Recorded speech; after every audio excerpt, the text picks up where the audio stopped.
My friends, last week and this week we heard of the disciples' challenge to follow Christ.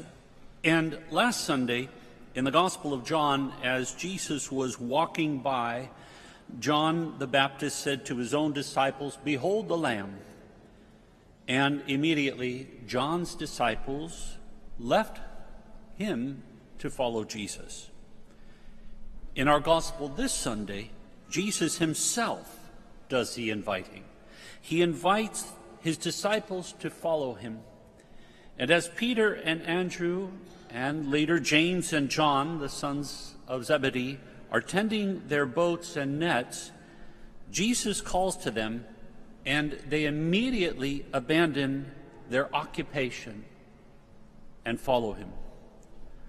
What strikes me about these two Gospels from last Sunday and today is the immediate response of the disciples to follow Jesus. They don't stop to think about it. They don't challenge the call to follow. They don't resist the calling. Rather, they simply and immediately follow Jesus. Not only do they immediately follow Jesus, but they abandon their occupation.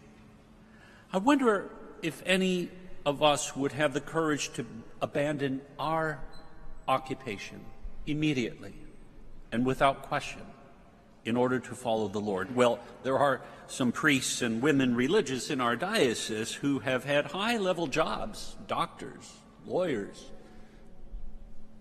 and they have left their jobs and occupations before entering the seminary or the convent. But I don't know if any of them just suddenly and without much thought abandon their work to follow their vocation in the church. In truth, we don't have to abandon our occupations to follow the Lord. In fact, Peter returned to fishing after the Lord's resurrection, and St. Paul was a tent maker following his conversion to the Lord. However, while we don't have to leave our occupations, there is a call for us to leave our preoccupations. Often, our preoccupations can get in the way of the Lord's desire to have us follow him in a profound way. For example, what is keeping me from spending some quiet time with the Lord?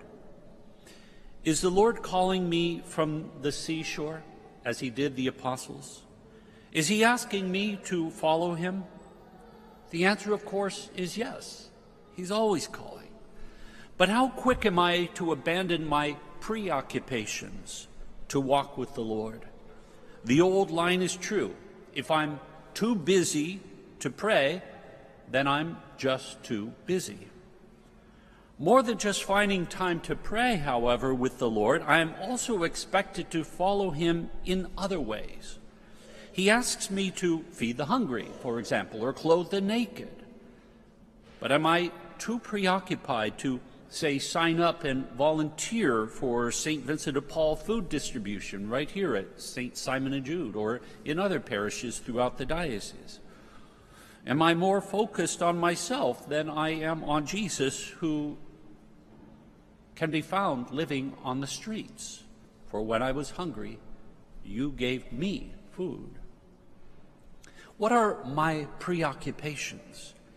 Maybe I'm too busy with my particular hobbies or buried too much in my work. Workaholics are many.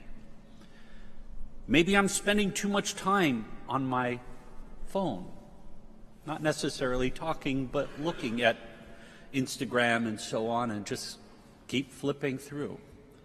I might even be too preoccupied with trying to get my life together, thinking, once I do that, once I get my life together, then I will follow the Lord and feed the hungry and tend to those in need. But can we leave our boats and our preoccupations now?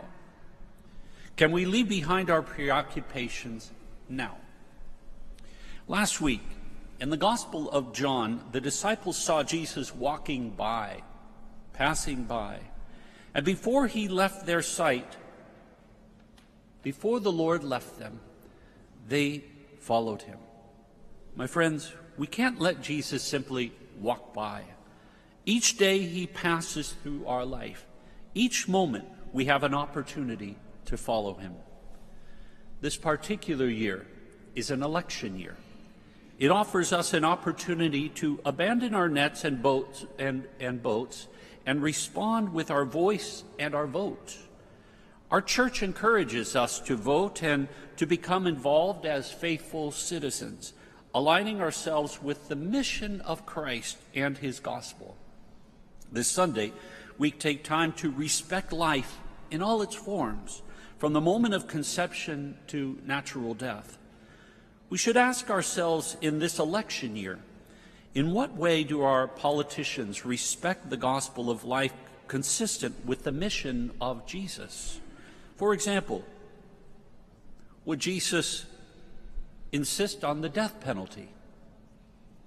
Would Jesus say that we have done enough to alleviate homelessness? Would Jesus shout, "Arrest the immigrant"? These are life issues. Of course, the right to life, including the right for the unborn, is always a matter of concern for the Church because Christ, who is God and author of life, holds each of us, including the unborn, as cherished pinnacles of his creation. Sadly, in this state, there is an active signature campaign for a proposition to expand full access to abortion, even up to the birth of the child. This, too, is a life issue. Regarding these important matters facing us in this election year, we should be encouraged to step out of our boats of preoccupation and follow Jesus. Don't just make a vote, however. Don't just feed the hungry or the naked. Follow Jesus. Don't let him walk by. Follow Jesus, and he will help you to cast the right vote. He will help you to feed the hungry and the naked. Jesus, when we follow him, will help us to love humanity in the way that he loves, that is, unconditionally and without exception. So, my friends, let us follow the Lord. Let's not let him pass by. Let's not waste another minute as we attend to our preoccupations. The time is now. Jesus is calling. Will those who are preparing to enter